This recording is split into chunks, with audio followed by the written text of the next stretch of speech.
Huh. Yeah.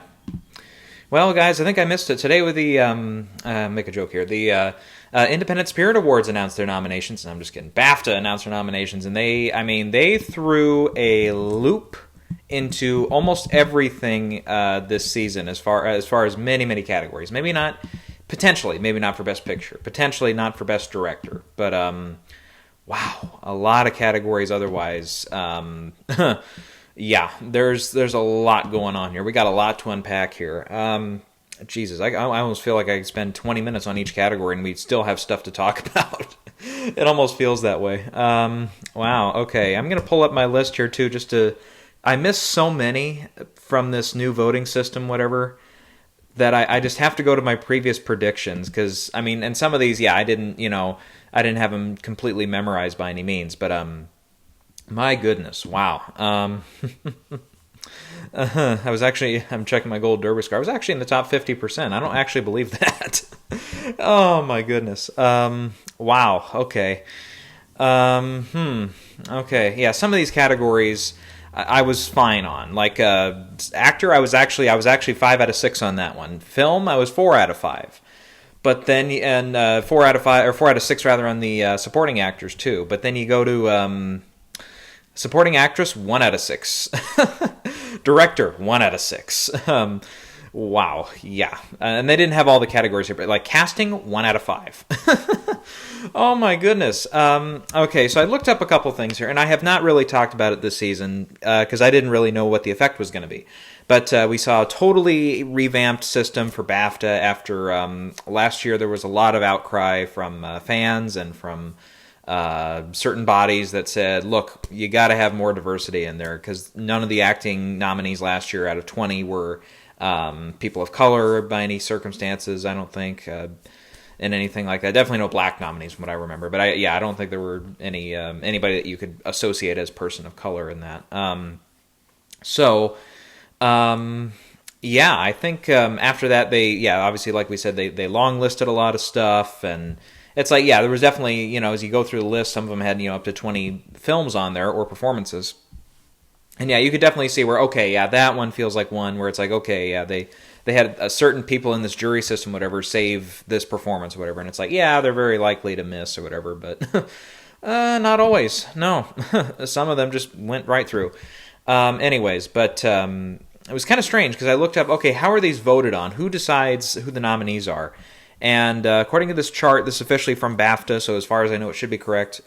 Best film and the 4 acting categories are all are decided by all voters, which really has me scratching my head, because there's so many misses, especially in the 2 female categories, that make me seriously question a lot of stuff. There's a lot of stuff here where I'm like, okay, that doesn't sound right at all. How could this person who had no relevance in the season all of a sudden be a potential frontrunner to win the category? And all that stuff. Then you go to the music category. Cinematography, production design, editing, sound, effects, and director are all decided by their relevant specialist chapter. That's how it's written there. So I don't know how you define that. What's a relevant specialist that makes up the chapter there? Yeah, that doesn't really click there. I'm not sure. Costume design, makeup, and hair are by their chapters. So hang on. How come that's different? And then the screenplay chapter decides those. Well, how come there's no relevant specialist in the screenplay chapter? How does that work? Yeah, and then there's you go down to 2 categories: British short and animated short film, and the outstanding debut by a British writer, director, producer. Those are jury decided. Okay. Yeah, that I don't know. How can you have a jury decide the nominees? It's like, don't the voters decide who the nominees are? And is this jury made up of voters? Is that how it works? I don't know. Fuck the British. That's all I know. I'm probably going to say that 6 times today, but holy cow. Yeah, I guess the biggest takeaway here, we have 7 nominations for Nomadland and Rocks. Those lead the nominations. Now, this is probably the only place, I think, all season, unless I go back and look at like Indie Spirits or something, but the only place I think we're going to see Nomadland lead. I don't see any scenario where Nomadland pulls a Roma and all of a sudden it's the most nominated film Oscars morning, because, yeah, a lot of this stuff, I mean, some of it I don't think is going to repeat, like the sound category. It's nominated in sound, which I need to pull up my list here, what I had yesterday getting in for sound. If it would skip right to it, that would be nice, but no. Where is sound? Where is sound? Oh, it's the bottom one, that's right. Yeah, there's quite a few missing there. There's so many. I mean, pretty much the only way to describe this is the voters just really wanted to buck the trend this year. That they wanted to be, as I'm sure everybody's reporting now, very inclusive, very diverse in their nominees and stuff. You got out of the 6 directors nominated, I believe 4, if I read right, today were women. I think that's right. Jasmilla, yeah, that's got to be female. Yeah, there you go. And none of them are Emerald Fennell, who ended up on the DGA list today. Oh, wow. Yeah, we'll get to DGA too. And then we'll talk about, because somebody in the comments mentioned something about SAG, and they're doing a whole different system this year for the actual show. So we got to talk about that a little bit. And I feel, is there anything else we got to talk about? I felt like there was one other major topic that I was missing there, but I can't remember what it is now. Anyways, but yeah, we'll get to it here. So let's go ahead and start with just a rundown of who's nominated, and I'll see how wrong I went. Okay, so your best film nominees are The Father, The Mauritanian, Nomadland, Promising Young Woman, and Trial of the Chicago 7. So Mank was the only one missing here, and we got to talk. I mean, we got to talk about Mank here in that film. We need to talk about Mank. How in the hell can you have a film like Mank, so artistically done like that? Obviously, the British, will vote how they want to vote. It isn't, overall American story and stuff, but it had so much like British appeal to it. David Fincher has won the directing category the same year as King's Speech, and he beat the homeboy Tom Hooper for that category, for Christ's sakes. How in the hell does Mank not get in for director or film or actor? Jesus, are you guys fucking dumb? How could you? And I just say that just because I like some aspects of it there. It's like, it is such a front runner. I mean, not to win, but at least be nominated in all those categories, and it's missing here. I mean, why? And I just say dumb as far as like that was expected to happen. But yeah, I'm all and it's good to have some different ones in there to make the race interesting. But there's interesting, and then there's just head spinningly Exorcist pea soup vomiting.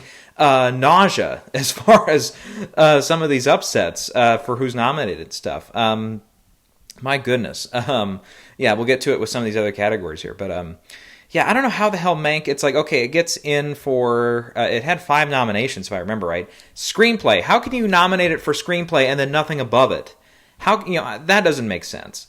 It's like, yeah, when we're going to this thing of all that stuff, it's weird because the relevant specialist chapter, whatever, for cinematography included it, if I saw that correctly, yes. They included it for screenplay, which the relevant chapter voted for it. Costume design, what's the other ones here? Makeup and hair, and not sound, but production design, yeah. Yeah, and then, yeah, I don't know how all the voters, I guess, I don't know, I don't get it. It's like, shouldn't some of the relevant specialist people in that chapter that nominated those, shouldn't they be included in the all voters? I guess if they like it just for their specific category, but not for overall film or something. Okay, that's one thing, but it's like that doesn't make sense. Promising Young Woman, when we get to that one, yeah, because it's up for film. Okay, how does Emerald Fennell miss for director? Biggest head scratcher, not just of this year from any award ceremony, but arguably in this Best Actress category, recent years in BAFTA. Biggest head scratcher I've ever seen in my life. How in the I can't even speak. How in the ever-loving fuck do we have Carrie Mulligan not included on this list? How in the ever-loving fuck do we not have her in there? That is not just that's bizarre. That's bizarre. Yeah, because like I said, she was the front runner, not just be nominated, but to fucking win this category, and she's not here. It's like, this is just so bizarre. It's like, literally, it almost feels like they threw a dartboard out there and said, here, this one, here, this one, here, this one. Because some of these, like Clemency, Alfred Woodard's in there, and like we've mentioned yesterday, she was all in the running last year, everywhere else. Didn't really land anywhere, but nope, she's here. Did Clemency land any other categories? No. The other one, the 40-year-old version, the actress from that, Rada Blanc, or Blank. I'm gonna guess 40-year-old version got like one other category. Oh no, just this one. Okay. Promising Young Woman nominated how many times? 1, 2, 3, 4, 5, 6, but nothing for actress or director. And I took out Bo Burnham. Good thing that worked out. But and it is up for screenplay. That would have been the only other most like bizarre place for it to miss was for that one. It is in for British film. It did qualify there, but yeah. Wow. I don't know. That is so bizarre. Yeah, that's another one. It's like, okay, it performs well in these categories, but not this one, not these two especially. Oh my goodness. I mean, I don't know. It's like, yeah, definitely the last few years, we've definitely seen BAFTA make that turn where now, in the last arguably 10 years, they've been more toward, okay, we want to predict the Oscars now. We don't want to just do our own thing.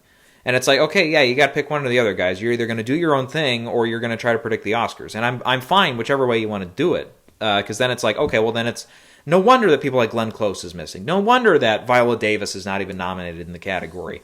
No wonder that Ma Rainey's only has, is it just that one? No. It got costume design, makeup, actor, just those three. Yeah. It got 3 nominations. Stuff like that. That's fine. If you want to go your own route and definitely go more toward indie stuff, that's fine, But my goodness, you got to give us some more fair warning or something. Jeez. Because that is such an abrupt right turn. Because last year, as far as predicting who was going to get nominated and stuff, all the 5 films that were up for Best Film last year were nominated at the Oscars. They went 5 for 5 in the directing category. On the actors list, 4 out of 5. Actress was also 4 out of 5. I believe they got all 5 of the supporting actors, and on supporting actress, they got 3 of them, at least, or was it 4? 1, 2, 3. No, 4. Yeah, 4 out of 5. On the adapted screenplay side, that one was 5 out of 5, and on the original screenplay side, 4 out of 5. So what the fuck? I get you have a different system this year, but my goodness, yeah, that is such an abrupt right turn because in the original screenplay category, we can likely, 3 are very likely. 1 could sneak in there. Another round I can see maybe sneaking in there. But Rocks, no, that's not going to have that's a stone throws away from getting nominated at the Oscars.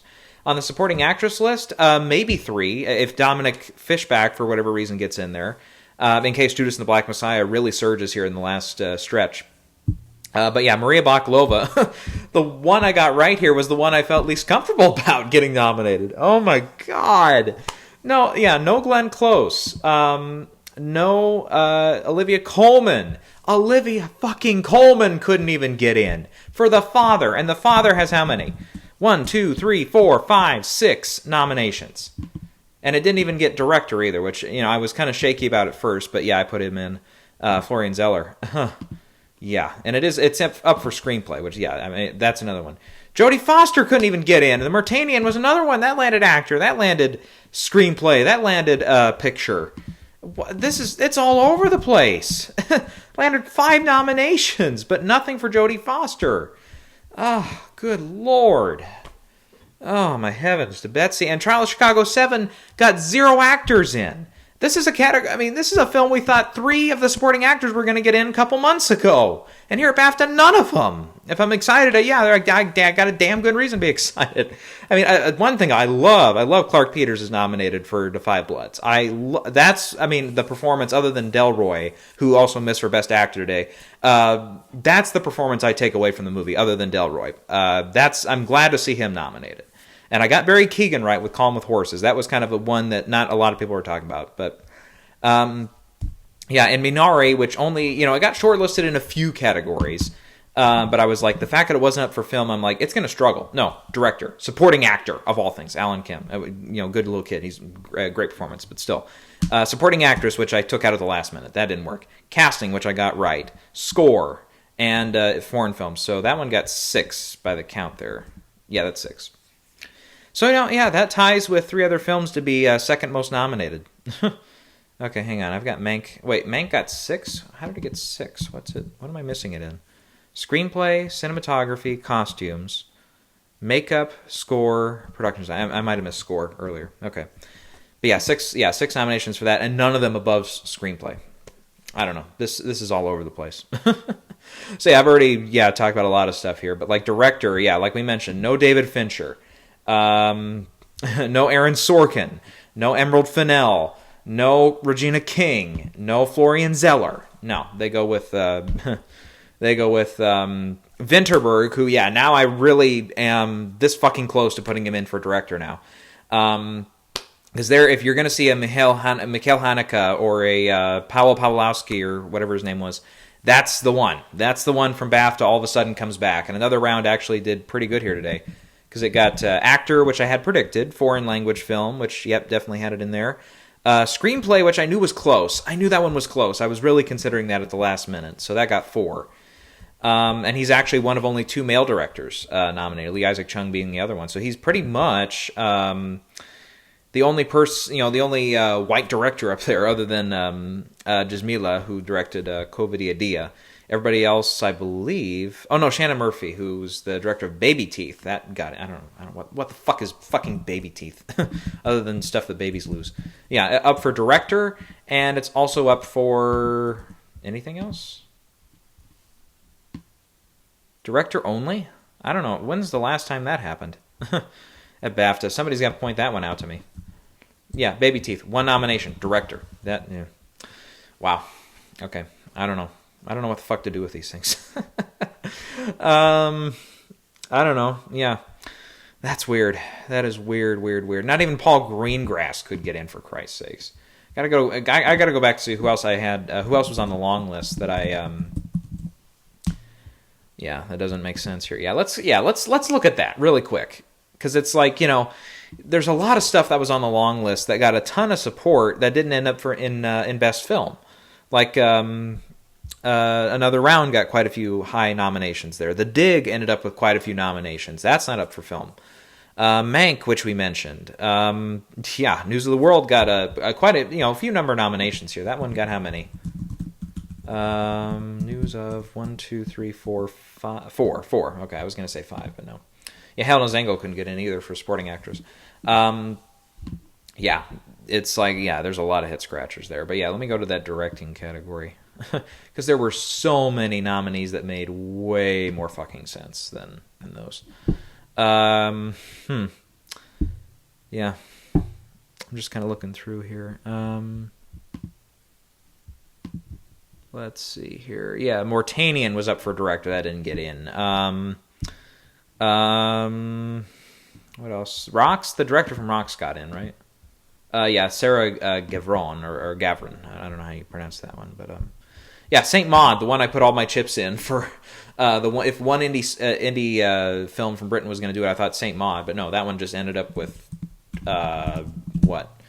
Outstanding British Film, and then Outstanding Debut by a British Writer-Director. So that was a giant hit, giant miss.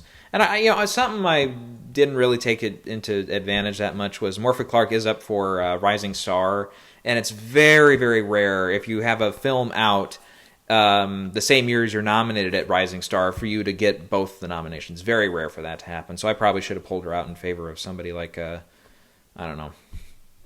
I actually looked at the list again there. I was like, well, that film rocks if it does take off. Look out for that. She's in the actress lineup. Buki Bakray, something like that. Or Bucky Bakray. I don't know. Somebody will pronounce it. I'm like, you're like, you thought it was Buki? You fucking idiot. Yeah, I don't know.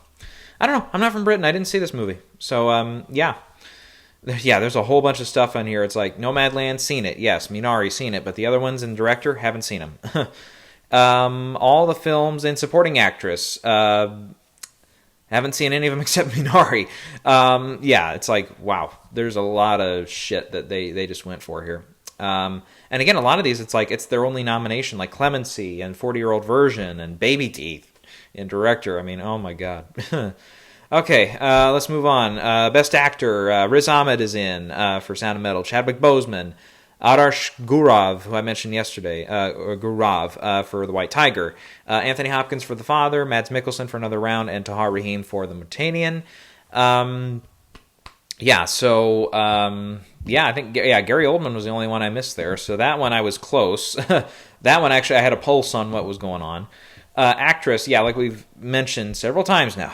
No Carrie Mulligan, no Viola Davis, which I'm going to look this up because how many times has Viola actually been nominated at BAFTA? She actually, I think, does not have a ton of nominations there. She won for Fences a couple of years ago there, but in 2016. But oh no, she got nominated, yeah, for Widows and for The Help. So yeah, what the fuck? That just makes no sense, man. It's like arguably you're two frontrunners in that category if you're not that were eligible here, Viola Davis and Carrie Mulligan, and they're both missing. And said you do have Bucky Becray, I'll just say Bucky, Rada Blanc for 40-year-old version, Vanessa Kirby for Pieces of a Woman, Frances McDormand for Nomadland, Wunmi Mosaku for His House, and Alfre Woodard for Clemency, who we mentioned. So, yeah, that's a weird one. Carrie Mulligan now, I don't know if you can totally flush that theory down the toilet that she's going to win Oscar now, because she going into the show, she might only have Critics' Choice. Because SAG, I mean, SAG could go with Carrie Mulligan. It's the only place they nominated Promising Young Woman, so they might award it for that. We'll talk about SAG in a minute here, because there's something that could really be just a full-blown... almost like so embarrassing you stop doing the show. Oh, that's the other thing, the Globes. I got to mention something about the Globes, because Time's Up wants to just pretty much cancel them, pretty much. So I might mention a little bit there. But anyways, because SAG, it's like, yeah, they could go with Carrie there. But it's like, I can see him going Viola Davis if it's just a popularity vote, because Ma Rainey's does have the SAG Ensemble nomination. Yeah. So, I don't know. And now Vanessa Kirby and Frances McDormand are now the only two actresses to get into all the major precursors. Critics' Choice, Globe, SAG, BAFTA, that have the major acting categories. Because, like, I don't know. I don't totally count Indie Spirit in there, because it's like, obviously some films are not going to be eligible there. So it's like, you can't really totally claim that one. Or, Gotham has kind of got a very similar thing there. So it's like the ones that look at everything and they don't just lift something up or discourage another one or whatever you want to say. It's only Vanessa and it's only Frances McDormand. So wow, I don't know. I'm still really worried about Vanessa Kirby though, because again, she's going to be the only representation very likely for that film at the Oscars. Because once again, no. God, I'm blanking. Sorry. God damn it, I can't think of her name. Oh God, I'm struggling here. Ellen Burstyn. I couldn't think of Ellen Burstyn's name. Oh boy. Yeah, no Ellen Burstyn for supporting actress either. So, who else did they skip over on that long list there for lead actress though? Skipped over Zendaya, who, they skipped over Kate Winslet, who I took her out last minute, so thank goodness. Skipped over Sophia Loren, who now truly does have to pull the only Oscar thing. And even Jessie Buckley, who I threw in last minute. That didn't work out either. Or Amy Adams, who was nominated at SAG. It's like, that, wow. Again, just going march to the beat of their own drum, I guess. Okay, supporting actor. This one I was slightly better on. Daniel Kaluuya for Judas and the Black Messiah. Barry Keoghan for Calm with Horses. Alan Kim for Minari. Leslie Odom Jr. for One Night in Miami. Clark Peters, as we mentioned, for The Five Bloods. And Paul Raci does finally get another nomination for Sound of Metal. And, I'm glad, that's, I've seen 4 of these performances. And, they are all really good work. Alan Kim is very charming in Minari as a little boy. Leslie Odom, fantastic in One Night in Miami. Clark Peters, again, like I mentioned, other than Delroy Lindo, he's the standout of the Five Bloods. And Paul Raci, who personally, I think today, from everything I've seen, he gets my vote for supporting actor this year. Again, I haven't seen Daniel Kaluuya yet, who is getting ready to sweep this category. And then Judas and the Black Messiah overall, though, did pretty well with the 2 acting nominations, casting, cinematography. Just those 4. I don't think, was it on the list for director? Shaka King. Let me see if he was.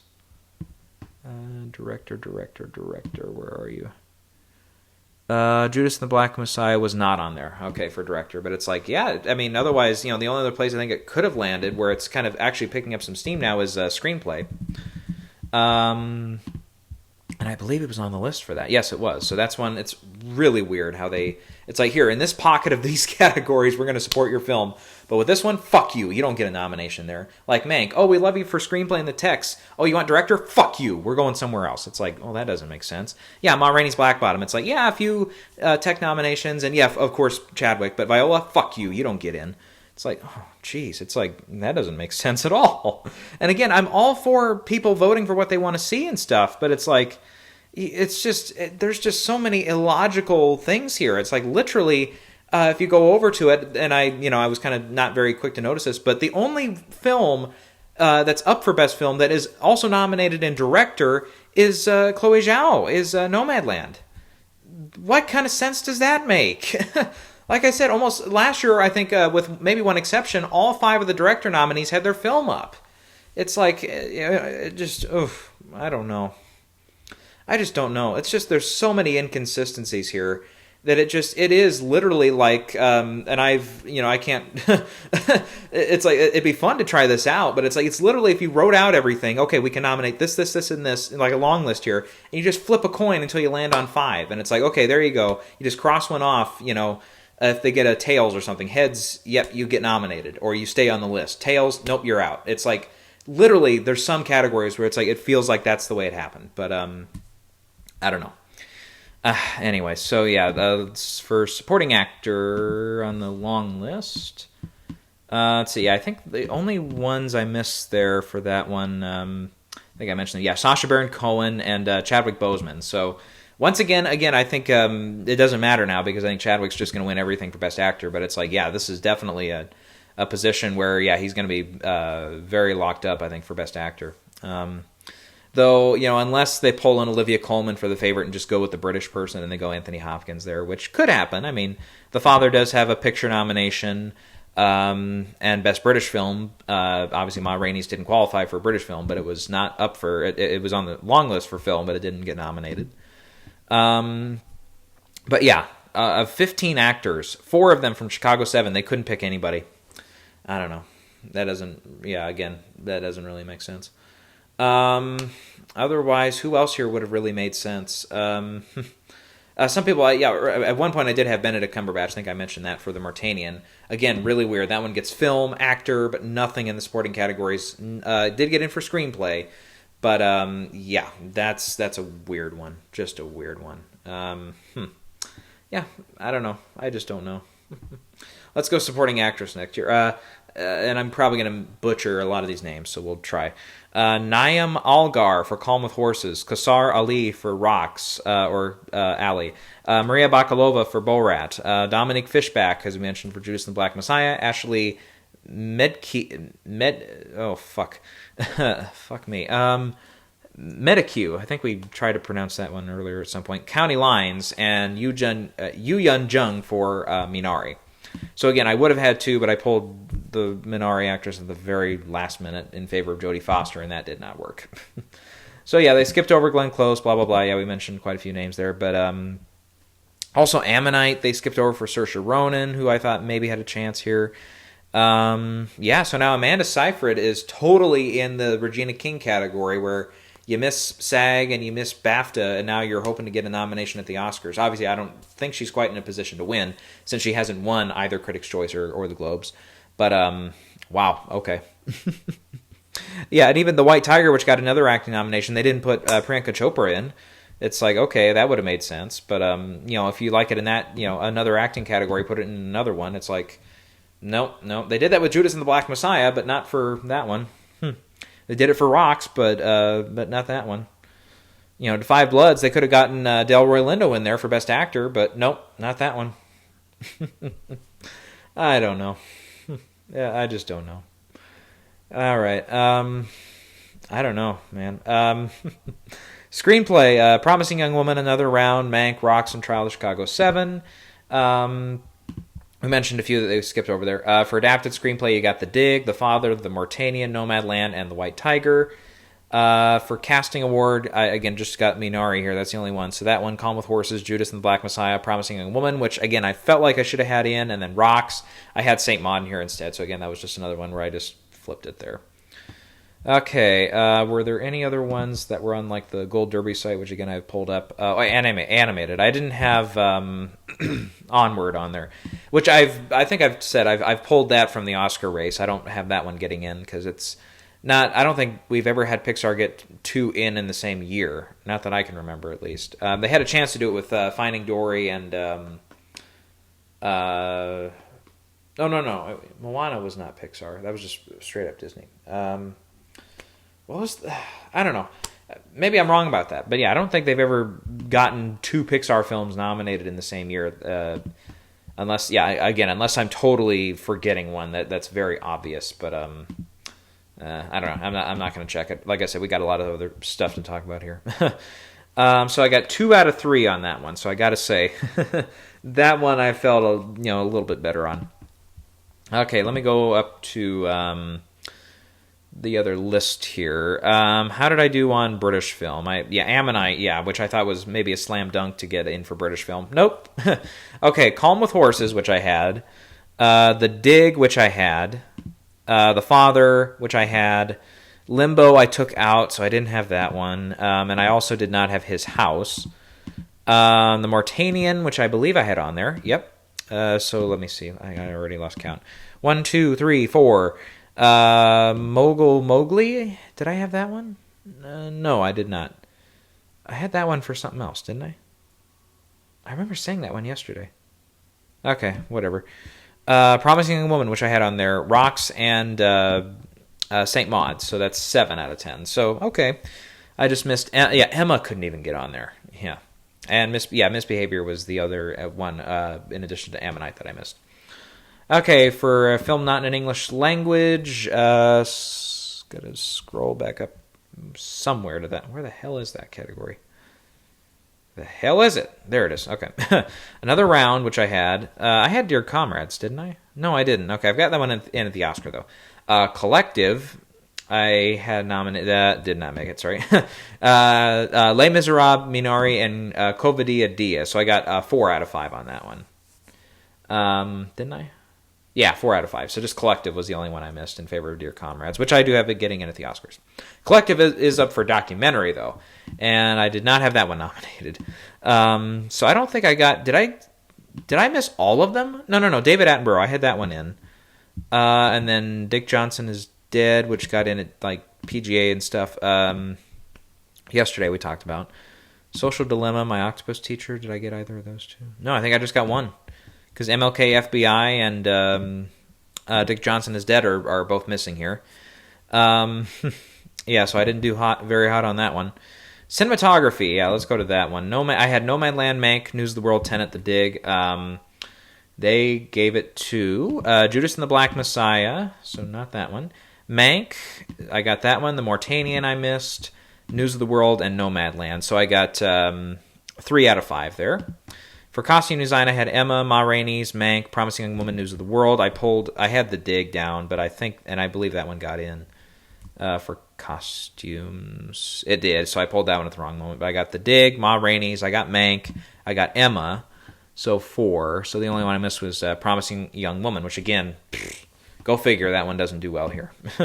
The one place it could have actually landed like 6 nominations or 7 or 8 or something, ridiculous. And it did land, how many though? 6? It did land 6, but yeah, again, missing in several key categories. My goodness. Okay. Let's see, what was next here? Editing category, I had Mank, Nomadland, Promising Young Woman, Sound of Metal, and Trial of Chicago 7.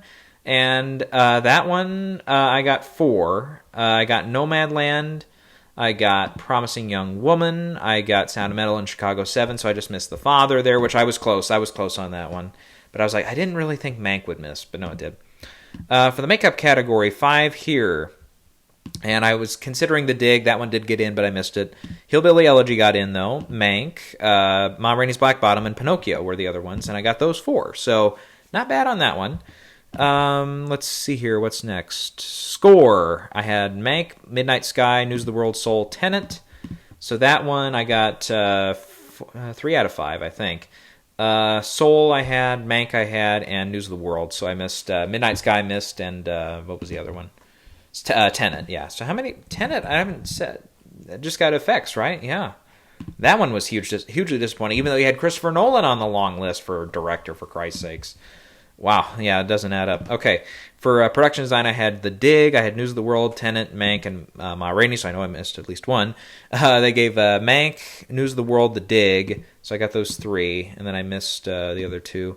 So that would be The Father and Rebecca. So that was Tenet and Ma Rainey, so that missed there. Okay. All right, then we'll go to effects, yeah, which I mentioned. Yeah, Tenet got in here. I also had Pinocchio, Midnight Sky, Mulan, and Mank. And then the nominees there, you had Mulan, Midnight Sky, Greyhound, The One and Only Ivan, and Tenet. And I pulled One and the Only Ivan at the last minute, too. Shit. I hate when I do that. All right, then sound is the last category. I had Mank, Midnight Sky, News of the World, Sound of Metal, and Tenet. And here we have Greyhound, News of the World, Nomadland, Soul, and Sound of Metal. So not way too many there. Just a couple. Yeah. Anyway, so, yeah, I don't know. I mean, Greyhound, I think, is looking really good now for that sound category, at least. Which I put that one in, I think, after it did well at the 2 audio guilds there. So that's good. But, wow, there's a lot of really, I mean, BAFTA is really not going to be... it's really going to be confusing next year if they do the same system, because it's like that's probably the time they'll go with the more expected nominees in several of these categories, and we'll pick the most random ones, and they'll, they got in this year, but they're not going to get in next year or some shit. Yeah, just to fuck with us. Anyway, so fuck the Brits. That's all I got. I kid. Anyways, do I kid? I don't know. Anyway, so yeah, that's that one. DGA, let's get to the Directors Guild here, where we have, most, I forgot to give predictions yesterday on this one, so that's my bad, but in all honesty, I can say David Fincher we knew, Aaron Sorkin we knew, Chloe Zhao, we were all, very certain on those, and I was waffling on Lee Isaac Chung getting in there. I now have him in for director. I pulled out Spike Lee, who The Five Bloods, if I counted right there, only got the 1 supporting actor nomination, which is, I had it in that category. I just picked Chadwick instead of him, instead of the one that should have been nominated there. Yeah, definitely Clark there, or Clark Peters. Yeah, that's what I meant. But yeah, your 5 nominees here for feature film are Lee Isaac Chung for Minari, Emerald Fennell for Promising Young Woman, David Fincher for Mank, Aaron Sorkin for Child of Chicago 7, and Chloe Zhao for Nomadland. So, yeah, of these, of course, Chloe is way out front, but none of these were complete head scratchers. We all know these 5, plus Regina King and Florian Zeller are probably the 7, arguably, that it comes down to at the Oscars, with maybe the 8th one being Spike Lee, in case all of a sudden he makes a massive comeback and The Five Bloods all of a sudden gets 5, 6 nominations at the Oscars next Monday. But I don't know, after the previous showings, it is all over the roadmap. SAG, except for Delroy, loved it. Critics' Choice, loved it. Put it into tons of categories. Globes, nothing. BAFTA, 1. It's like, oh my god, I don't know what to do with it. It's a very reminiscent of Nocturnal Animals a few years ago. So, I don't know. Maybe on that track record, okay, it did well. That one, just to name that one, did well at the Globes. Did okay at Critics' Choice. Got, I believe, just the stunt ensemble at SAG. And then got, tons of BAFTA nominations, including director and screenplay and stuff. Got in at WGA. But then when you get to the Oscars, just Michael Shannon, who got, just a Critics' Choice nomination before that. Yeah, nothing else. Oh, good Lord. Let's see, the first-time nominees here, or first-time featured nominees, for the most part, we knew 3 of these. Just the only one I was curious about was that Darius Martyr, who's the director for Sound of Metal. He did a documentary before, so I didn't know if he was going to be eligible or not, but he's in. Regina King is in there for One Night in Miami. Florian Zeller for The Father. Rada Blanc, who's a nominee there at BAFTA as well for actress for the 40-year-old version. And Fernando Frias de la Parra. I'm hoping I pronounced that right, because I really went for it. I'm no longer here. Yeah, I mean, And I knew, yeah, Regina and Florian, we knew were definitely going to get into that first-time director slot. And then, yeah, I was just questioning Darius. And then Emerald Fennell, is this... I forgot. We tried to, look this up before, didn't we? Yeah, she would also be on there for first-time director, but no, they didn't pull a Jordan Peele and put her into both. So it's like, okay, here's the rule, remember. For director at the Oscars, we've had many, many years in a row here. 4 out of the 5 get in. Last year, Taika Waititi was the odd person out. The year before that, Bradley Cooper was the odd person out. And Peter Farrelly, too. The year before that, Martin McDonagh was the odd one out, the odd duck out. Before that, Garth Davis was the lone one that didn't get nominated. Year before that, you had Ridley Scott for The Martian. Before that, you had Clint Eastwood for American Sniper. I believe the other 4 got in. Yep. And then the year before that, you had Paul Greengrass miss, but everybody else get in. The year before that that's where it went to shit. Because it's like you got Ang Lee and Spielberg, and that's it. The other 3 missed. So, unless director is really, like they did in 2012, this year really going to go their own way. And really, maybe not replicate what Bafta did, because I really don't see Rocks getting director. I really don't see the 40-year-old version getting director. I really don't see, what was the other one there? Baby Teeth getting director. Now, again, Vinterberg for another round, very possible now. I would say after he got in here, I'm very tempted to pull out Regina King and put him in. Because, yeah, the other 4, I think, are the ones that we're more worried about. There. Though Regina's nomination, though, it's not for feature film, but she's in there for first time. If they had snubbed her there... Yeah, then we knew, okay, yeah, she's very, yeah, I mean, she got in Globes, got in at Critics' Choice, but that's a bad sign, and she missed BAFTA too in the same day, so that's not a great sign for that film, or for her directorial job. So that's, I mean, I'm also looking at, okay, what if The Father, a film that I think, having not seen it, seems on the surface that it's really a film that's going to play very, very well on a screener. What if that one all of a sudden gets in for director? Because I was thinking at the last minute, I was kind of thinking here, even though The Father wasn't up yesterday at DGA, I was like, what if it is that weird 5th slot at DGA today? And it wasn't, no. And I said Emerald Fennell, I said, was one I could see missing DGA, but here she is. And she's one, I think, either we would have had Regina nominated for feature film and miss the first-time directors category, and, you know, those 2 would have flip-flopped, but that's the one I would have picked, but... If it was me predicting him yesterday, but no, it just ended up this way. So I don't know. I mean, this is going to come down to the wire here, and again, unless we have a 2012 year where all of a sudden it's like, okay, they're just going to go with whatever they like. Vinterberg, and then another round is like, I don't know if it can go all the way for director, like or for picture. I mean, Cold War didn't, but yeah. I don't know, man. I'm starting to think that one is one we're going to sleep right over. But it's like, I don't know who to pull out. It's like, do I pull Lee Isaac Chung out? Because Minari, it got director today at BAFTA, which is weird. It got at Critics' Choice, didn't get anything else other than foreign language film with the Globes. But it got, like I said, tons of Critics' Choice support there. I don't know. That's really weird. It wasn't eligible at WGA, but yeah. And he's here today for both DGA and BAFTA, even though, again, Minari didn't have the strongest track record going into BAFTA. And then you got, David Fincher. I mean, you'd think he's a lock. I mean, the only thing is if the director's branch just turns their nose up a little bit toward Trial of Chicago 7, which I'm actually starting to think, because at one point I did have Aaron Sorkin out. I'm really thinking he's actually starting to be maybe the one to go here. If it's these 4 plus Vinterberg, or these 4 minus Aaron Sorkin plus Regina King, yeah, I can see that happening now. That's I want to change my prediction right now and officially lock that in, but because yeah, I mean, Chicago 7, I think going into right after we saw SAG nominations come out and stuff, I was like, boom, I'm like, that's all of a sudden the front runner now for Best Picture. Yeah, and it's like, well, since then it's kind of disappointed a little bit. I mean, at Critics' Choice, it only took ensemble, and it tied for editing. I couldn't even win screenplay there. The Globes, it only won screenplay. Had it winning picture drama, and I had it winning supporting actor at the last second. I threw that one in. What happens at SAG if all of a sudden it goes 0 for 3? what if they go with Minari in an ensemble? What if they go with who else is nominated there? Sorry, something like One Night in Miami or Ma Rainey's. It's like, then it's like, okay, I don't see Sacha Baron Cohen winning with Daniel Kaluuya totally taking off in that category. And stunt ensemble, I mean, I don't think so. Not for that one. Defy Bloods, I think, is the one I would vote for there, or that has, I think, the highest chance to win.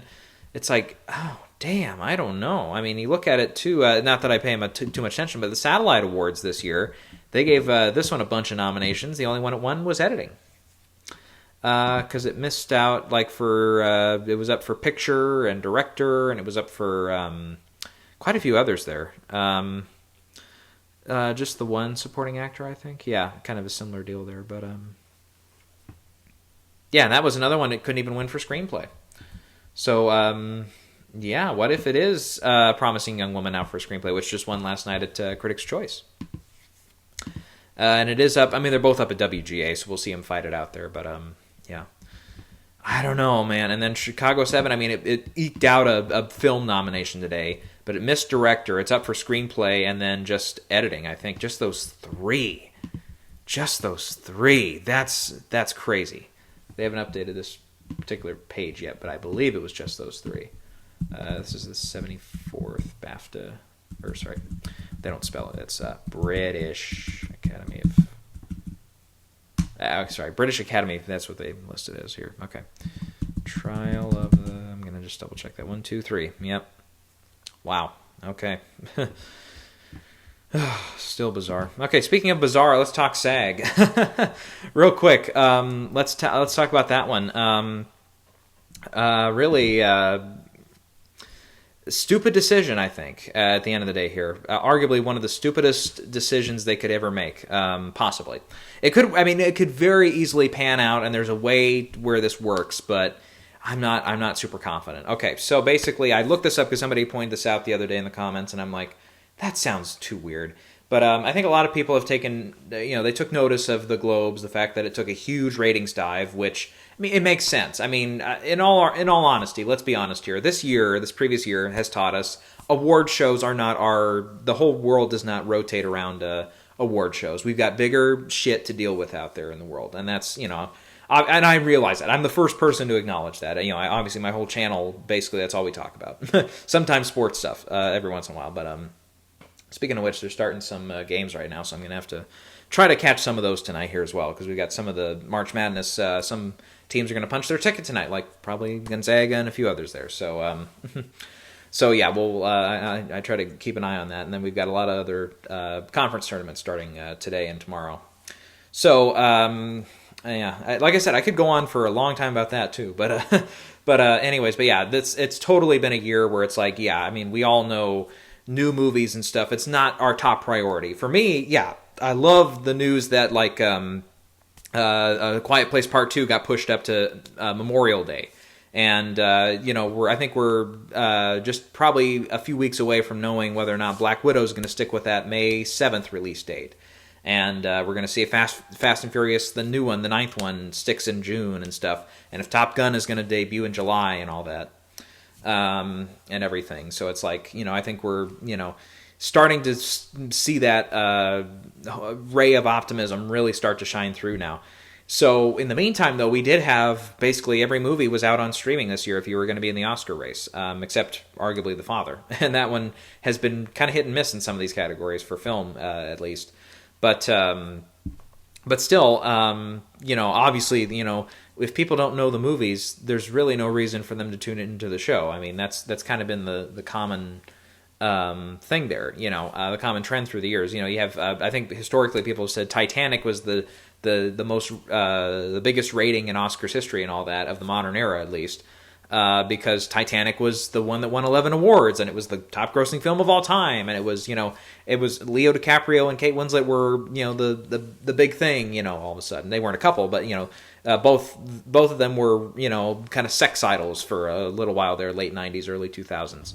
And it was like every new film that was coming out with them in it, everybody was excited about it and stuff, and everybody took notice of it. And James Cameron, all of a sudden was the director, king of the world director and all that. and all that. And then since then, it's just been a slow kind of decline over the years here as we've seen streaming and cable and all these other different platforms and internet, YouTube, everything kind of take up more and more of the space of people's time and free time and stuff. And Oscars and other award shows, it's been on the downhill. So I get the argument for, okay, you want to, try to, brace that as much as you can. And clearly in a COVID era, you can't have a whole cavalcade of stars come on there. You can't have your George Clooney's and your Leo DiCaprio's and your Nicole Kidman's and your Viola Davis's and all the big, big stars that people recognize both from film and TV. I just name them. Tom Hanks. You just name all the big movie stars that everybody knows. You can't have them all on stage at the same time. Having a fun romp or anything. It's just not going to happen. So what they've decided to do after they saw the Globes, which kind of, it was supposed to be 3 hours, but it ran at like 3:15 or whatever. They saw, there's a lot of things that can go wrong with the whole live virtual speeches and stuff. And again, I wasn't able to see Critics' Choice. I didn't choose not to watch it. I just was not able to watch it the other night. So I don't know how that worked out, but I think the show, because they announced the Best Picture winner there, I think it was like 5 minutes to the end of the show, so they did it on time, which is amazing considering they have 40 fucking categories to hand out that night because they do TV too, the dipshits. Been on their back enough, but still. What SAG's decided to do is they're going to shorten the show to an hour. They're going to have determined the winners, obviously they determine the winners in advance, but they're going to let the winners know in advance. That way they have a prepared speech that's pre-filmed, and then they'll just edit it all together, Which, it's completely a double-edged sword, because it's either going to go really well, and it's going to look really organized, it's going to look really pretty, and it's going to be, obviously I don't think a huge ratings boom by any means, because again, other than awards nuts like us, who the fuck gives a shit about freaking Screen Actors Guild awards? It's like, that's not, you don't see a bunch of 20-year-olds tuning in to see who wins. No, just me. But no, it's like, I get what they want there. They want it to look good. They want it to, look a little more fancy, a little more prepared than the Globes did with, the first winner of the night, Daniel Kaluuya. They muted him for his entire speech, and then they came back later and let him speak. But still, that obviously didn't look good. Running over time doesn't look good, but when do the Globes not run over time is my argument there. There's again a whole bunch of stuff that went arguably wrong there at the Globes. But again, like I've been saying, I have not been critical of the shows because it's a COVID year, it's a pandemic year. Every show, of course, is going to have difficulties. We can give them a mulligan on that one. And next year, if they still have a really crappy show, then we can pour it on. But still, or if there even is a show for Globes, I'll wrap it up with that one here. But SAG has decided, they're going to do that. So all the winners are going to be announced in advance. So that's it could go really well with a really nice package, well edited and stuff. At the same time, do they know that there's a thing called the internet and that these winners can be announced, if they're announced days in advance, can be leaked? You ever heard of all the stuff that's been leaked out over the years? Name like the most recent ones, It's like, that shit happens all the time. Like pretty much every day in some capacity. But we don't always hear about it in the news, mainstream news every day. But it's like every day somebody gets hacked, something gets leaked, something is out there. It happens. What's to say that the Screen Actors Guild in these 5 film categories, or 6 rather film categories, and the other TV categories, who's to say that they're just going to miraculously get skipped over for the days between when the winners get told and when everybody sitting at home finds out, 2-3 days later, whatever it is. I mean, literally, if somebody had a metaphorical gun to my head, or a theoretical gun to my head, and they said this is the way we're going to do it, how would you do it? I would say, well, okay, number one, get all the presenters together, not obviously together, get them over Zoom. Jesus Christ, get them over Zoom, get all the nominees over Zoom, and say, okay, right now, you guys are going to be in advance. You're going to get knowledge of what's going to happen. Here's an NDA. You cannot, And by the way, we also need to know who's going to be with you when you, in the days after we present the award, and with you at the moment you win the award. Should you win the award, we need to know who they are. They also need to sign an NDA or something. You need to cover your ass in as many ways as possible. And pretty much, I mean, from the one article I read, they're like, oh, we're just hopeful it doesn't happen. It's like, fuck you. God, you guys are stupid. Oh, we're just going to hope, just going to pray that it's not going to happen. Oh, no. You guys are asking for trouble if that's all you're going to do. I mean, and I'm sure behind the scenes, yes, there's NDAs, there's other stuff going on. But there's other protective measures going on. But seriously, how could you not at least majorly consider that before you announce it? I mean, wow. Who knows? Maybe last minute, if there's enough backlash, they'll pull the plug. We've seen the Oscars pull the plug on certain things, like the popular film category, if everybody remembers that. I'm trying to forget it myself, but yeah. Yeah, anyways, and then you've got, the last story we'll mention here is kind of relevant because it is awards talk, is the Time's Up movement is really basically pretty much every time the Globes, they were boycotting the Globes and stuff, which might have had a bit of a ratings impact. If you get enough high-profile Twitter and Instagram and people, and they tweet, or a hashtag Time's Up, it's like if just enough people look at their phones and say, oh, well, these superstars I'm following, they're not watching the Globes, who cares? It's like, how many of them were going to watch it anyways? But that's my argument. But still, maybe some of the ratings hit came from that. But basically, after, obviously, this all relates to the LA Times article that said, yep, there's no people, or African-American voters, straight up, even if they're not, African-American, people just from Africa, black journalists, from Africa, if they're, part of the foreign press, none of them are voters in our thing. So, basically, Time's Up, and I mean, most everybody with good conscience was like, okay, that's something you got to fix, right? I mean, that's something where it's like, okay, let's try to do a little better there, which basically that's all the Globes could do. It's like, what can they do? I mean, they can come out and say, sorry, I got to reply to somebody here real quick.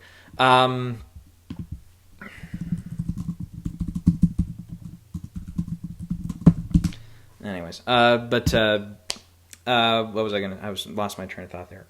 It's like, what can they do? Yeah, they can get members that are that are black from Africa or whatever, or African American who were foreign born or whatever the qualifications are. I forget what all the rules are there.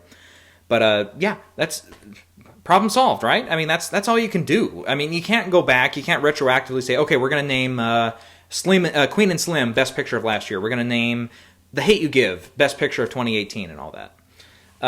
No, you don't do that. You don't retroactively go back and say, oh, no, we change our minds on this whole year. No, you can't do that.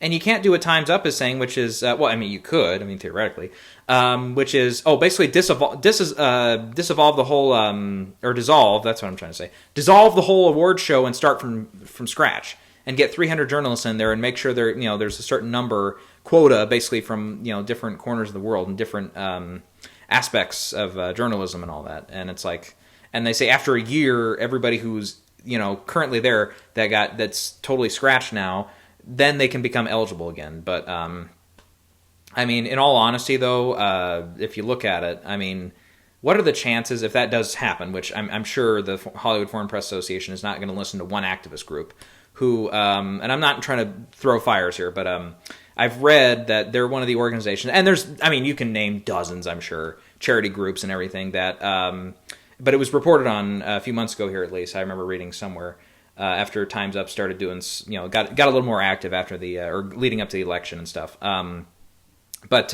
because I think they were doing the whole Time's Up for Trump thing or whatever to get Biden elected. But yeah, they were. There was an article that came out that said basically they took all of the millions of dollars in donations they got through the last 2 years, or the last year, whatever it was. Basically, 90% of it just was split up into bonuses for people higher up in the organization, and actually 10% of it went to women's victims, women victims who were victims of sexual assault, sexual harassment, sexual, all the different actual legitimate crimes.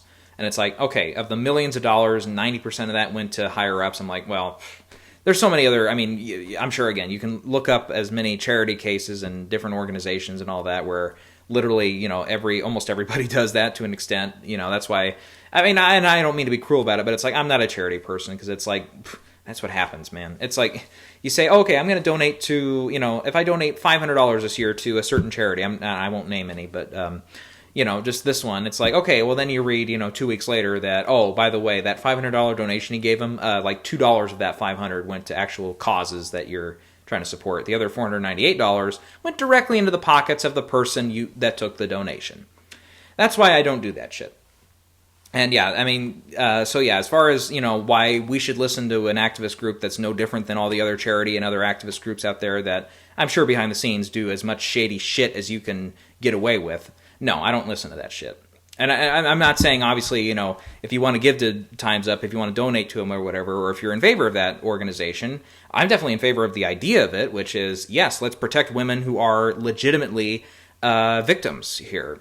Because, sexual assault especially, no, it's not a laughing matter, guys. I mean, it's totally something we got to take seriously. And, getting as much as we can, financially, of course. I don't know about paying victims directly, but, definitely setting up shelters and setting up, safeguards where we can, spending the money where we can to protect people. That's what I'm for. Yeah, I'm not for, groups that basically give out their own bonuses and stuff, which, big banks did back at the end of the crisis in '08, the bubble thing, you can see it in The Big Short and all that. It's like, yeah, all the money they got from Congress that was left over, yep, they just gave themselves bonuses and all that. It's like, yeah, fuck you. That's why I don't, I'm not a big fan of big organizations like that, or again, certain charity cases when, you have articles coming out about them saying all that stuff. And of course, that's all, by the way, allegedly. There's no absolute proof of it, but still. I am not in favor of the Globes completely dissolving and restarting from scratch, because obviously a group like Time's Up, if they have shady motives here, whether or not you agree with them politically, it's like, there's an idea. I think some people from one political side of the aisle might argue, well, they're just going to put in people that are just going to vote for black films or whatever. And somebody had commented earlier, because I used to watch, and I wasn't going to bring it up because I felt like we handled it there.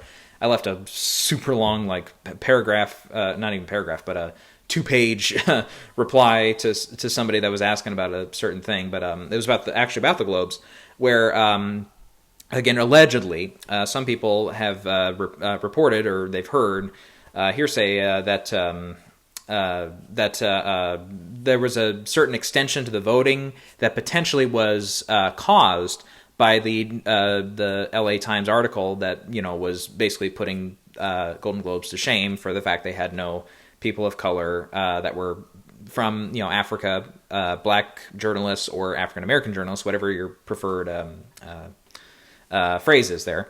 None of them were voters and all that. And it's like, well, again, clearly, like I said, it's like you fix it by putting people on the voting body. That's what you do. Add more voters and, and do it that way and all that stuff. But no, that's not enough for some, some people from one side of the political aisle. They just want to completely redo things the way they want to. And, the whole idea, I think, that was being bandied about, though, with the late thing was, okay, the only reason Andra Day won, the only reason, arguably, Daniel Kaluuya and maybe even Chadwick Boseman won, was because of the reaction to the Times article. And again, that was, even the night of, I remember I floated that idea around. I'm like, yeah, people are going to mention that.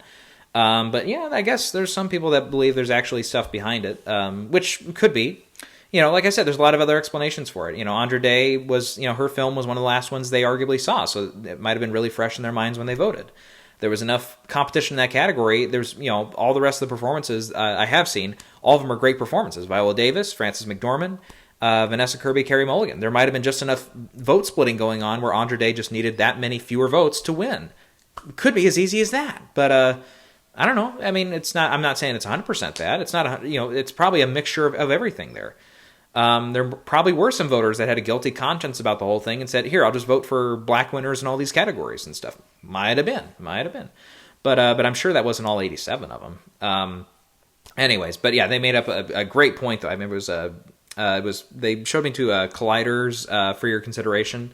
Or formerly Colliders. I don't even know what they are now because they took away their whole... I used to watch Collider all the time, but now it's like they're basically not doing anything with that anymore as far as like film commentary and stuff and film news. It's like basically you got to go other places for that now. But unless I missed it and they came back, but I don't think so because they pretty much, from what I remember, this is close to a year and a half ago now or a little over a year ago or somewhere in that range. It's like they just pulled the plug on their shows and stuff that were all about movies and stuff, and I believe For Your Consideration was one of them. But I watched it all through like 2018 and part of last year too.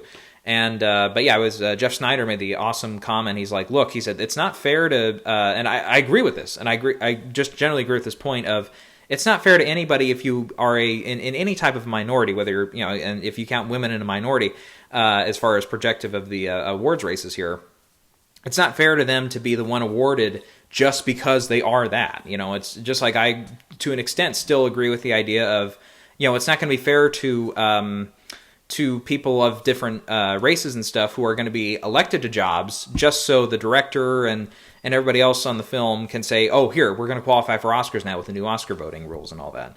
It's like, that's not really fair to them. It's like, now they have to walk in there with the idea of, I don't really deserve to be here. I just got picked because of the color of my skin.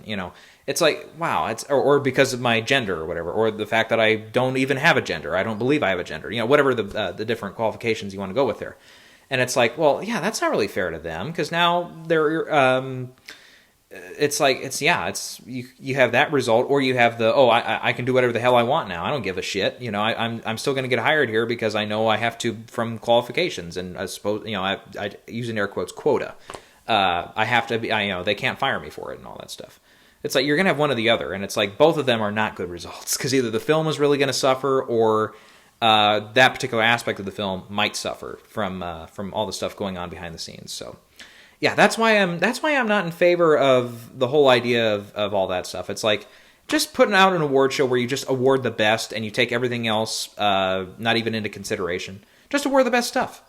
And obviously my opinion and stuff. It's like, yeah, there's certain performances over the years that I wouldn't have nominated, but like I said, 2018, Hate You Give, which is a film that got 0 awards attention. Except for like a very blip moment when it was at my chairs were squeaking. Sorry, where it was at Toronto, it got nothing, and I would have nominated it for actress, supporting actor, picture, director. I would have put it in definitely for screenplay. Would have put it in for editing, probably. A whole bunch of stuff, but it got nothing that year. And that's again nothing, not just the Oscars, but pretty much throughout the whole award season, it got nothing. This year, Malcolm and Marie. That's one I would put up for actress, actor, picture. Maybe director, definitely screenplay. Yeah, that one I would. Cinematography for sure. It's like there's all these aspects that are just going to get looked over because of certain hoity-toity film critics that tore the movie down. I'm still not over that one totally. Or even Beale Street in 2018 was another one I really loved. I would have put that one in for picture, probably for director. If it's not director, he would have been like 6th. Actress, very close. Supporting actor or lead actor, depending on where you put him there for. I'm forgetting his name now. Sorry. The guy, Fonny, the guy who played Fonny in that movie. Regina King for sure. Screenplay for sure. Score, yes, definitely. Cinematography, definitely. I mean, there were so many aspects of that film, and they got 3 nominations, and it's like they only won. Regina King was, obviously well deserved, but it's like, yeah. And I remember that year, I kind of in one of these videos, I remember making an argument. It's like, well, look at all these aspects of these, films. If you're ever going to argue legitimately that Oscars are overdoing it with white nominees when you have so many other good black nominees or black supported films that are not going to get nominations, this is the year for it. And I think there were a couple other ones that year I'm not remembering now, or they did actually get a bunch of nominations. But yeah. So yeah, I'm like a lot of other people. It's like I just watch the movie. I don't care. I don't really have an agenda when it comes to the movies. It's like just sit down. Like I always say, one expectation I go in, just don't suck. That's my expectation for every movie. I don't care who the director is, if they're male or female, or if they don't identify with a certain gender. I don't care, who the star is. I don't care how much they got paid. I don't care all the other nonsense. It's like just be a good movie. That's all I care about. So, all right. I feel like I've ranted enough, but yeah. As far as the Globes go, yeah, I don't really see them kowtowing to just one particular activist organization. And again, that's nothing against the organization. I'm sure when they're not pocketing their own bonuses and all that, which again, allegedly, I'm sure they do actual legitimate good work and stuff. And they definitely bring up, into the mainstream a cause that is worth supporting. So I you got to give them that, even if you're not on board with the tactics and stuff, and the possibly behind the scenes drama going on. So, that feels like that's my whole soapbox moment here today. So, Anyways, we'll go ahead and shut down here. And okay, I forgot. Okay, one last thing, because I always forget this part. Let's take a look at the actual nominees for BAFTA and say who's ahead. Let's look at who's ahead. Okay, so picture, like I said early on, I said because Nomadland, I think, will appeal more to the European sentimentality and all that for filmmaking. Definitely Nomadland for picture right now for frontrunner. Chloe Zhao definitely for director. Actor first. Chadwick Boseman. Yep, I'll pick him. Then for actress, we have, I don't know, I can actually see a scenario here where Vanessa, Kirby, and Frances kind of cancel each other out, because they're two that are, obviously very expected to get nominations, or at least Frances is. Vanessa, again, I'm worried about, just again, because she's going to be very likely the only nominee from her film. Maria, on the other hand, for Maria Bakalova for Borat, again, very likely to be the only nominee for her film unless it gets into screenplay, which is still possible. And I would definitely support her cause. But and again, very good sign so far. Some of the industries like PGA and stuff that recognizing the film, WGA as well, that there's enough industry support for the film overall, not just for her performance. So that's actually a legitimately good sign that she's going to get in to the Oscars too. And now with the Critics' Choice win, and I don't know, I'll think about supporting actors here, but she could even win BAFTA now, because like the rest of those four, I mean, again, other than Dominic Fishback, none of them are going to get in, except, Yoo Jun-yun, I think, very likely will get in. But Kosar and Niam and Ashley, no, probably not happening. Very, very, very unlikely. Definitely 100 to 1, maybe even 1,000 to 1 shots. So I can see Vanessa and Frances splitting here, and they go with Bucky Beckray for Rocks. I feel like they got to give Rocks something if it's got 7 nominations. I don't see that one going home 0 for 7. Supporting actor, Daniel Kaluuya. I feel like that one should be an easy one, especially with Judas and the Black Messiah doing fairly decent here today. Supporting actress. It's going to be a coin flip between Maria and Yoo Jun-yun here. I don't really see anybody else winning here. Not really. Again, I could be totally wrong, because I didn't have... I had 5 of these people missing today, and they got in. So maybe I'm just totally fucking wrong this year. Okay, for the screenplay categories, original screenplay... Oh, that's tight between Chicago 7 and Promising Young Woman. Unless another round or Rocks or something splits the vote there. I don't know. They both missed director. They both missed acting. Oh, fucking hell. I don't know. It's a coin flip. Yeah, I won't decide today. Adapted screenplay comes probably down to The Father and Nomadland. If Nomadland won at Critics' Choice, I can see it winning here too. Roma did not win its screenplay prize, though, but I would argue Nomadland's definitely a more threat to win screenplay than Roma was that year, so probably a split there, but I would probably lean more toward The Father here right now. Just because Florian Zeller is, he's not going to get any other recognition anywhere unless it wins British film. And Chloe, it's like, arguably could win 3 other categories. Because she is a producer, right? I think we've looked this up, but...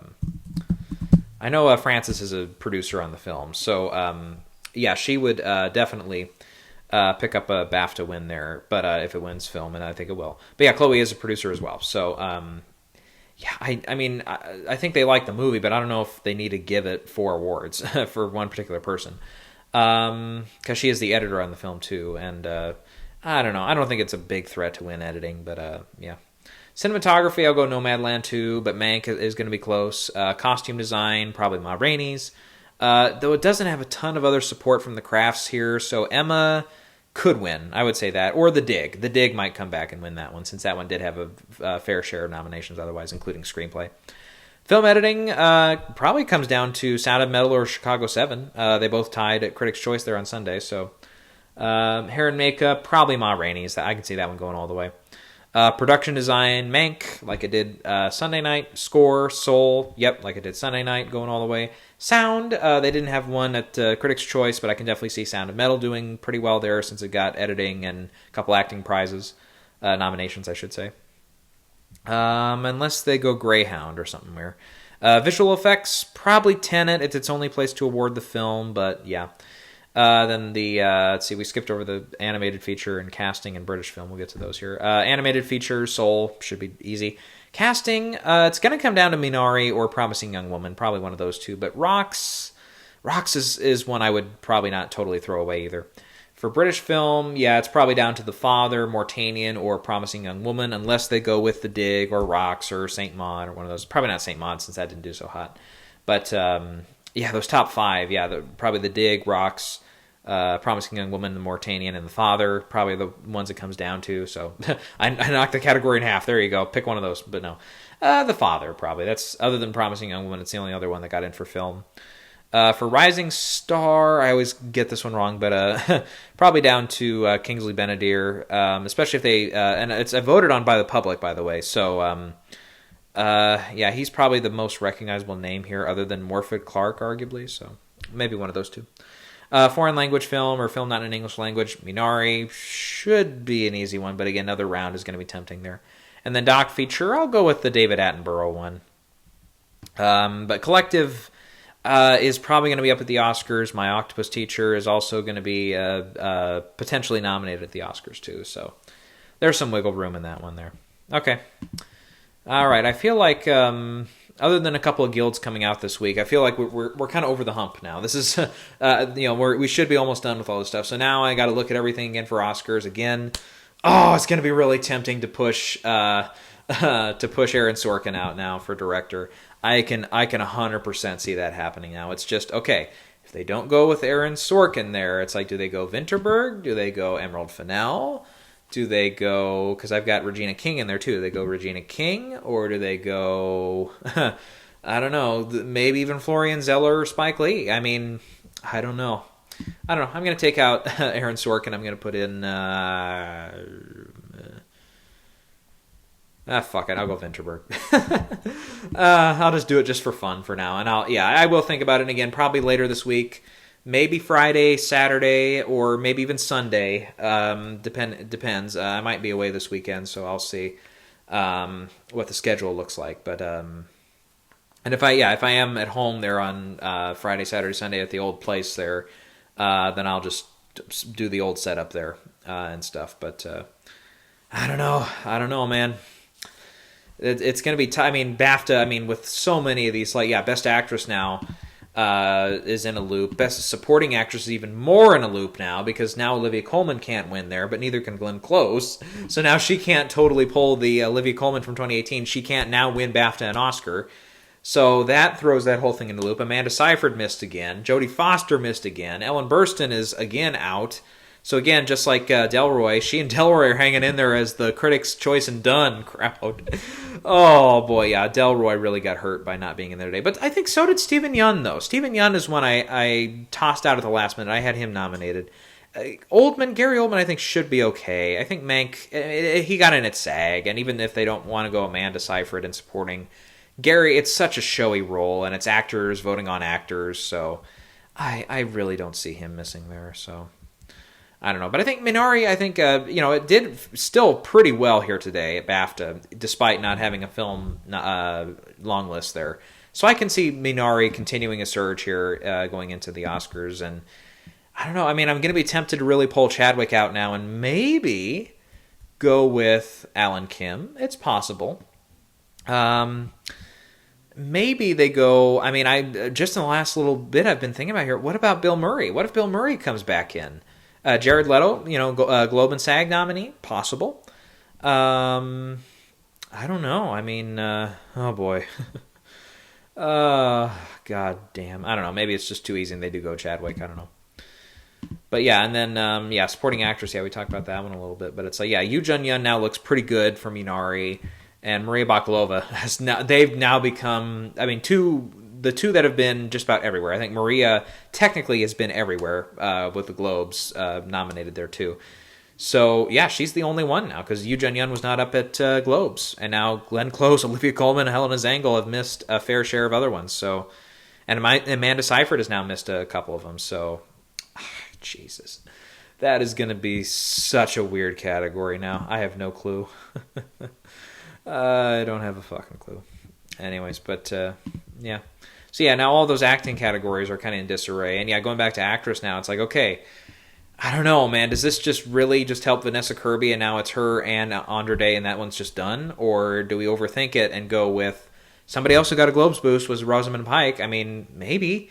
She didn't get in for Private War at the Oscars. I thought that one, after the Globe nomination and stuff, I'm like, if she started taking off, I thought that would have been a much more done deal, but no. And now,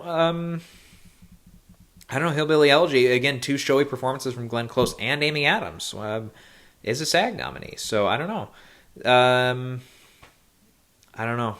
And then, then you got Sophia Loren, who could pull, the life ahead all of a sudden, that Oscars and nothing else category like we've been talking about.